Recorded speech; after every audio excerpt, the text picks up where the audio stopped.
नमस्कार। प्राचीन काल में देवता और असुरों के बीच युद्ध हमेशा चलता रहता था। जहां देवता ब्रह्मा, विष्णु, महेश की शक्ति से अपने शत्रुओं को हराने की कोशिश करते थे, वहीं असुर भी अपनी काली ताकत से उन्हें चुनौती देते थे। आज हम एक ऐसे असुर की कहानी सुनेंगे जिसने भगवान शिव के दिव्य अस्त्र पाशुपतास्त्र को अपने पास रखा और देवताओं के लिए संकट का कारण बन गया। यह कहानी है त्रिपुरासुर की और कैसे भगवान शिव ने उसे अपनी अद्भुत शक्ति से पराजित किया। क्या था वह अस्त्र, कैसे यह त्रिपुरासुर के पास आया और आखिरकार कैसे भगवान शिव ने उसे पराजित किया, जानेंगे हम इस दिलचस्प और रहस्यमय कहानी में। यह कहानी की शुरुआत तारकासुर से होती है। तारकासुर का जन्म राक्षसों के कुल से हुआ था और वह खुद को अत्यधिक शक्तिशाली मानता था। उसकी एक विशेषता थी, उसकी बुद्धि और शक्ति। वह बहुत चालाक था और यही बात उसे अन्य असुरों से अलग करती थी। तारकासुर, जो अपनी शक्ति और सामर्थ्य में अविश्वसनीय रूप से बढ़ चुका था, ने सोचा कि अब उसे कोई भी नहीं हरा सकता। लेकिन वह अपनी मृत्यु से डरता था।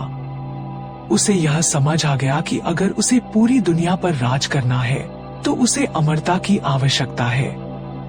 तारक ने अपनी तपस्या में और अधिक शक्ति प्राप्त करने के लिए कठिन साधना शुरू कर दी। दिन रात उसने भगवान ब्रह्मा के ध्यान में अपनी आत्मा को लीन किया। उसने कभी पानी नहीं पिया, ना ही कुछ खाया। केवल ध्यान और तपस्या ही उसकी दिनचर्या बन गई थी। उसकी तपस्या ने भगवान ब्रह्मा को इतना प्रभावित किया कि ब्रह्मा ने उसे दर्शन देने का निर्णय लिया। भगवान ब्रह्मा अपने ब्रह्मलोक से तारक के पास आए। तारक ने भगवान ब्रह्मा के दर्शन किए और अपने दिल की इच्छा व्यक्त की। हे भगवान ब्रह्मा, मैंने आपको प्रसन्न करने के लिए कठोर तपस्या की है। अब मुझे ऐसा वरदान दो कि मैं अमर हो जाऊं। भगवान ब्रह्मा ने थोड़ी देर सोचा और फिर उत्तर दिया, तारक, तुमने मुझे प्रसन्न करने के लिए कठिन तपस्या की है, लेकिन कोई भी जीव, चाहे वह देवता हो या असुर, अमर नहीं हो सकता। अमरता का वरदान देना मेरे लिए भी संभव नहीं है। लेकिन मैं तुम्हें यह वरदान देता हूँ कि केवल पाशुपतास्त्र ही तुम्हारी मृत्यु का कारण बनेगा। कोई और अस्त्र, कोई और ताकत तुम्हें कभी हानि नहीं पहुंचा सकेगी। तारकासुर को यह वरदान मिल गया। अब उसे यह विश्वास था कि वह पाशुपतास्त्र से ही मारा जा सकता था और कोई भी उसे मारने में सक्षम नहीं होगा। उसकी शक्ति और आतंक और भी बढ़ गए। तारकासुर के पास जो शक्ति थी वह उसे अजेय और अत्यधिक खतरनाक बनाती थी। उसने अपनी शक्तियों का उपयोग देवताओं और मनुष्यों पर अत्याचार करने के लिए किया। लेकिन अब कहानी में एक नया मोड़ आया। तारकासुर का पुत्र त्रिपुरासुर। त्रिपुरासुर का जन्म भी असुरों के कुल में हुआ था, लेकिन वह अपनी शक्ति और सोच में अपने पिता से भी कहीं आगे था। त्रिपुरासुर ने तारकासुर से बचपन में ही सुना था कि उसके पिता ने ब्रह्मा से वह वरदान लिया था जिससे वह केवल पाशुपतास्त्र से मारा जा सकता था। त्रिपुरासुर ने यह समझ लिया कि अगर उसे असुरों का राजा बनना है तो उसे इस अस्त्र को नियंत्रित करना सीखना होगा। त्रिपुरासुर की महत्वाकांक्षा बहुत बड़ी थी। वह चाहता था कि उसके 3 किले हों और उन्हें कोई भी नष्ट न कर सके। उसने अपने पिता के वरदान को अपनी ताकत बनाने की योजना बनाई और पाशुपतास्त्र का एक प्रकार से उपयोग शुरू कर दिया। त्रिपुरासुर अपनी पूरी शक्ति के साथ देवताओं के खिलाफ जंग छेड़े हुए था। उसकी ताकत अब इतनी बढ़ चुकी थी कि उसे लगता था कि अब देवता उसके आगे कुछ नहीं कर सकते। उसे अपनी शक्ति पर घमंड हो गया था और अब वह इंद्र को चुनौती देने का मन बना चुका था। त्रिपुरासुर ने इंद्र, जो देवताओं के राजा थे और जिनके पास वज्र था, को सीधा चुनौती दी। त्रिपुरासुर ने कहा, तुम जैसे देवता जो खुद को सर्वशक्तिमान मानते हो, क्या तुम मुझसे लड़ने की हिम्मत रखते हो? आज तुमसे तुम्हारा वज्र छीनकर तुम्हारी ताकत को समाप्त कर दूंगा। इंद्र ने पहले तो इसे एक मजाक समझा, लेकिन त्रिपुरासुर की चुनौती स्वीकार करने में उसने देर नहीं की। दोनों के बीच भयंकर युद्ध हुआ और इंद्र ने अपने वज्र से त्रिपुरासुर को मारने की कोशिश की, लेकिन त्रिपुरासुर के पास वह अद्भुत शक्ति थी जो किसी भी अस्त्र का सामना कर सकती थी। त्रिपुरासुर ने अपनी पाशुपतास्त्र की शक्ति से इंद्र के वज्र को पूरी तरह से नकार दिया। त्रिपुरासुर ने इंद्र को हराया और उसके वज्र को छीन लिया। यह इंद्र के लिए एक अपमानजनक हार थी, क्योंकि वज्र उनकी पहचान और शक्ति का प्रतीक था। अब त्रिपुरासुर के पास वह अस्त्र था जो देवताओं के लिए सबसे शक्तिशाली माना जाता था। त्रिपुरासुर ने अपनी शक्ति को और बढ़ाने के लिए 3 विशाल किले बनवाए। पहला किला पृथ्वी में स्थित था। यह किला बहुत मजबूत और विशाल था और इसके भीतर त्रिपुरासुर ने अपनी पूरी सेना को रखा था।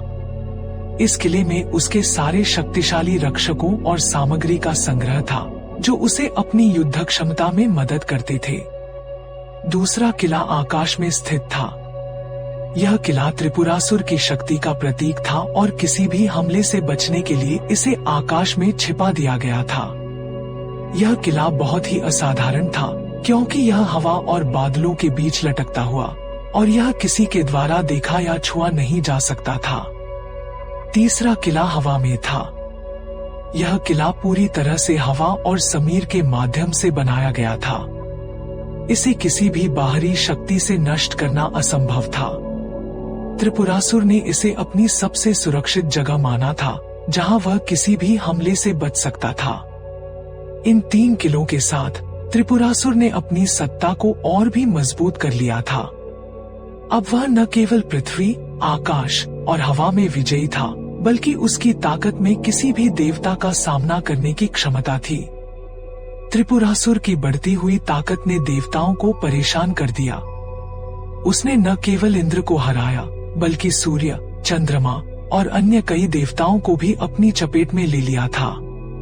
त्रिपुरासुर के इन 3 किलों के कारण देवता कहीं भी सुरक्षित नहीं थे। देवता बहुत चिंतित हो गए। उनका सामना त्रिपुरासुर की शक्तियों से करना असंभव हो गया था। उन्होंने आपस में विचार किया और फैसला किया कि अब केवल एक ही है जो इस संकट को समाप्त कर सकता है, भगवान शिव। इसलिए देवता भगवान शिव के पास गए और उनसे प्रार्थना की कि वह त्रिपुरासुर को हरने के लिए अपनी शक्तियों का इस्तेमाल करें। भगवान शिव, जो पहले से ही पाशुपतास्त्र के मालिक थे, ने देवताओं की प्रार्थना को स्वीकार किया और त्रिपुरासुर का सामना करने का प्रण लिया। जब भगवान शिव ने देवताओं की प्रार्थना को स्वीकार किया और त्रिपुरासुर के खिलाफ युद्ध के लिए मैदान में उतरे, तो एक भीषण युद्ध की शुरुआत हुई। भगवान शिव ने अपनी पारंपरिक शांति और ध्यान को त्यागते हुए अपनी असली शक्ति का प्रदर्शन किया। त्रिपुरासुर, जो पहले ही इंद्र और अन्य सभी देवताओं को हरा चुका था, अब भगवान शिव को भी कड़ी चुनौती देने वाला था। उसका आत्मविश्वास आसमान छूने लगा। उसने अपनी 3 किलों के साथ पूरी शक्ति का उपयोग किया और पाशुपतास्त्र को भी साथ रखा, जो उसके पास एक ऐसी शक्ति थी जो उसे किसी भी देवता के सामने विजय दिलाने में सक्षम थी। युद्ध की शुरुआत में ही त्रिपुरासुर ने अपनी पूरी ताकत से भगवान शिव पर हमला करना शुरू कर दिया। उसकी 3 किले, जो धरती, आकाश और हवा में स्थित थी, हर एक किले में अपनी अलग अलग विशेष शक्ति रखती थी। भगवान शिव अपने त्रिशूल का प्रयोग करके त्रिपुरासुर के प्रहारों का सामना करते, लेकिन हर बार त्रिपुरासुर अपने 3 किलों के बीच छिप जाता और फिर अपनी शक्तिशाली हमलों के साथ भगवान शिव को पुनः चुनौती देता। हर बार जब भी भगवान शिव त्रिपुरासुर को हराने की कोशिश करते, वह अपने 3 किलों की शक्तियों का इस्तेमाल करता और भगवान शिव को हर मोड़ पर नए हमलों के साथ टक्कर देता। त्रिपुरासुर की काली माया भी एक अत्यंत शक्तिशाली ऊर्जा थी, जो प्रत्येक हमले में नई शक्ति भर देती थी। भगवान शिव का हर प्रहार असफल हो रहा था। हर बार त्रिपुरासुर अपने किलों के बीच छुपकर एक नए दौर के साथ अपने हमले कर रहा था। शिव जी को यह समझ में आ रहा था कि केवल सामान्य शक्ति से यह युद्ध नहीं जीता जा सकता। वहीं त्रिपुरासुर का घमंड बढ़ता जा रहा था और उसके दिमाग में यह ख्याल आने लगा था कि कोई भी भगवान उसे कभी भी हरा नहीं सकता, और यह युद्ध उसकी विजय का सबसे बड़ा प्रमाण होगा। भगवान शिव को यह समझ में आ गया कि त्रिपुरासुर को सिर्फ उसके 3 किलों को एक साथ नष्ट करके ही हराया जा सकता है। भगवान शिव ने अपनी तपस्या और ध्यान से अपनी पूरी ऊर्जा इकट्ठी की और एक शक्तिशाली बाण तैयार किया। यह बाण न केवल त्रिपुरासुर के 3 किलों को नष्ट करने की क्षमता रखता था, बल्कि उसकी शक्ति इतनी भयंकर थी कि वह किसी भी ताकतवर रक्षा को तोड़ सकता था। भगवान शिव ने अपने बाण को उस विशाल ताकत के साथ छोड़ा कि वह तुरंत त्रिपुरासुर के 3 किलों पर एक साथ प्रहार करने के लिए आ गया। जैसे ही बाण ने अपना रास्ता पकड़ा, वह एक अद्भुत गति से त्रिपुरासुर के 3 किलों की ओर बढ़ा। हर एक किले को एक साथ मारते हुए बाण ने उन्हें अपनी ताकत से छिन्न भिन्न कर दिया। पहला किला जो पृथ्वी पर था टूटने लगा। दूसरा किला जो आकाश में था भी विध्वंस होने लगा।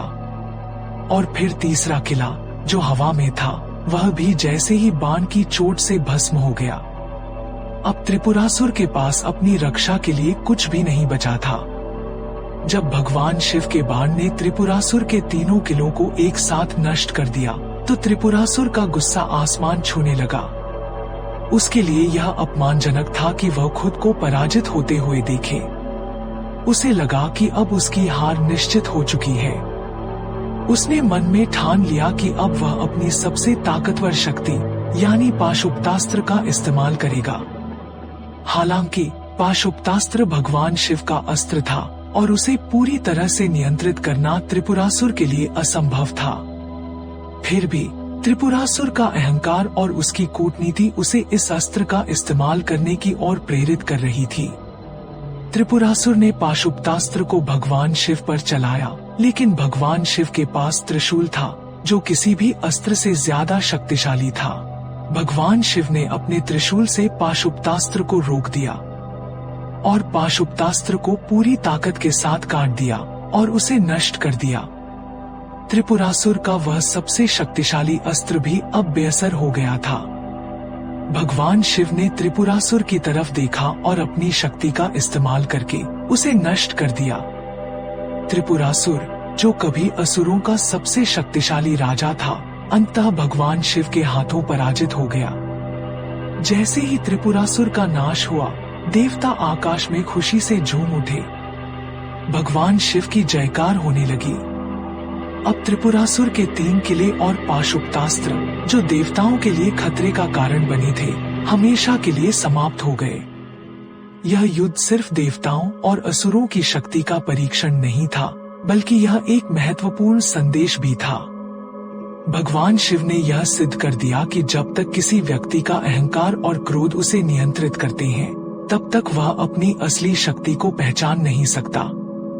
असल में यह भगवान शिव की विजय का प्रतीक था, जिनकी शक्ति को कोई भी असुर कभी भी मात नहीं दे सकता। त्रिपुरासुर की हार और भगवान शिव की जीत यह दिखाती है कि कोई भी असुर, चाहे वह कितनी भी शक्ति रखता हो, भगवान शिव के सामने टिक नहीं सकता। भगवान शिव की महिमा, शक्ति और ध्यान में लीन रहने का महत्व इस कहानी में स्पष्ट रूप से झलकता है।